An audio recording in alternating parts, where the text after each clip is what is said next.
Melonjaknya perolehan suara pemilu legislatif Partai Solidaritas Indonesia di data Sirekap KPU menjadi sorotan. Berdasarkan data KPU, Senin 4 Maret 2024, pukul 12 siang waktu Indonesia Barat, dengan perolehan suara masuk 65,85%. Suara partai yang diketuai putra Presiden Jokowi ini sementara memperoleh 2,4 juta suara atau 3,13%. PSI membantah tudingan ada operasi sayang anak terhadap lonjakan suara. Politisi PSI Ade Armando menyatakan jika memang ada kecurangan atau ada campur tangan Presiden Jokowi, seharusnya kenaikan suara PSI terjadi sejak awal penghitungan suara di KPU. Kalau memang udah mau cawe-cawe, mau intervensi, ya dari awal dong. Dia kan punya, orang menganggap dia punya otoritas yang sangat tinggi kan.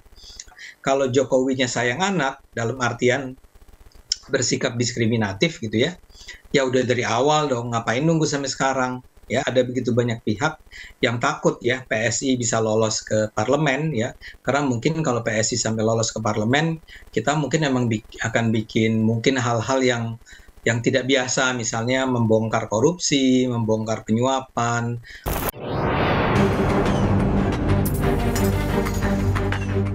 Jubir TPN Ganjar Mahfud Ciko Hakim menilai melonjaknya suara PSI di aplikasi Sirekap dalam hitungan hari dinilai tidak masuk akal. Ia meminta semua pihak mengawal penghitungan suara agar tak ada kecurangan. Lonjakan suara dari Partai Solidaritas Indonesia atau PSI ini kita lihat dalam beberapa hari terakhir sangat tidak masuk akal. Dengan lonjakan bisa sampai ratusan ribu hanya dalam beberapa jam, dan juga kenaikan dalam presentasi pencapaian suara yang sudah melampaui 3%, walaupun sebelumnya masih jauh di bawah 3%. Capres Pemilu 2024 Anies Baswedan juga merespons melonjaknya suara PSI dan meminta semua pihak mengawasi proses rekapitulasi suara. Saya berharap teman-teman media, masyarakat terus pantau agar jujur. Kalau memang ada suaranya, ya harus dilindungi. Kalau tidak ada suaranya, jangan diada-adakan. Karena ini adalah aspirasi rakyat.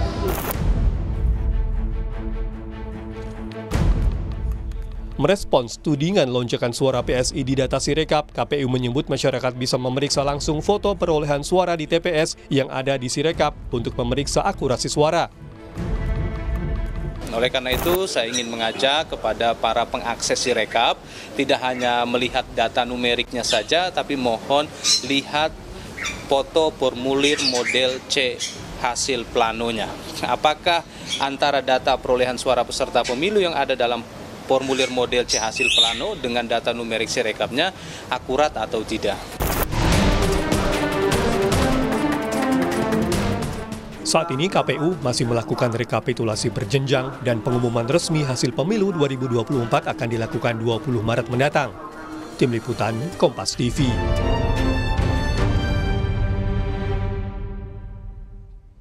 Informasi terkini rekapitulasi suara akan disampaikan jurnalis Kompas TV Abel Insani dari kantor KPU.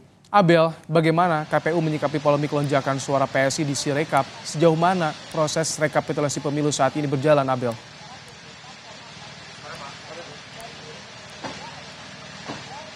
Ya, memang hingga saat ini Ibrahim dan juga saudara dari KPU ataupun juga Bawaslu ini belum ada statement secara resmi atau memberikan statement secara resmi terkait dengan dugaan penggelembungan suara Partai Solidaritas Indonesia.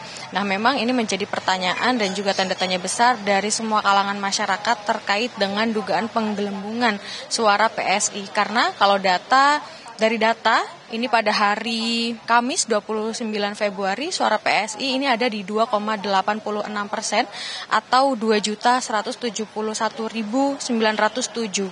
Tetapi pada hari Sabtu 2 Maret 2024 ini menjadi 3,13% atau 2.402.268 suara. Artinya ada penambahan 230.361 hanya dalam kurun waktu 3 hari saja. Nah, dalam kurun waktu yang bersamaan, jumlah TPS yang hasilnya tercatat di real count KPU ini juga bertambah 2.240.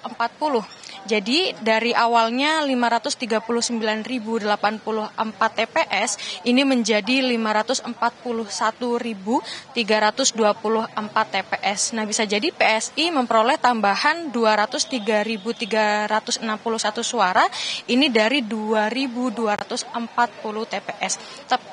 Tetapi terkait dengan hal ini untuk KPU ataupun juga Bawaslu belum ada statement resmi terkait dengan dugaan penggelembungan suara.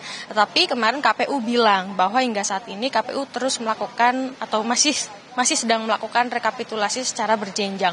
Dan saat ini pun rekapitulasi sudah dilakukan di tingkat kabupaten kota, meskipun untuk tingkat kecamatan ini masih dilakukan karena ada beberapa wilayah yang masih harus dilakukan pemungutan suara, seperti di beberapa wilayah di Pulau Jawa, lalu di Sulawesi, Nusa Tenggara, ataupun juga di wilayah Sumatera. Nah, untuk suara legislatif, memang untuk PDIP ini unggul 16,39%, lalu Golkar 15,5%, Gerindra 13,3%. Nah, untuk perhitungan nasional dan juga di luar negeri ini memang cukup berbeda. Kalau di luar negeri untuk Gerindra ini memang mengungguli dari semua partai begitu. Nah, untuk saat ini memang dari masyarakat meminta agar KPU bisa melakukan rekapitulasi secara transparan, apalagi terkait dengan adanya penggelembungan suara PSI untuk saat ini. Saat ini kami masih menunggu karena nanti akan dilakukan rekapitulasi di rapat pleno terbuka di gedung KPU sekitar pukul 16.30 atau sebentar lagi kira-kira akan dimulai. Kembali ke Anda, Ibrahim. Baik, terima kasih Abel Insani untuk laporan Anda langsung dari kantor KPU RI Jakarta.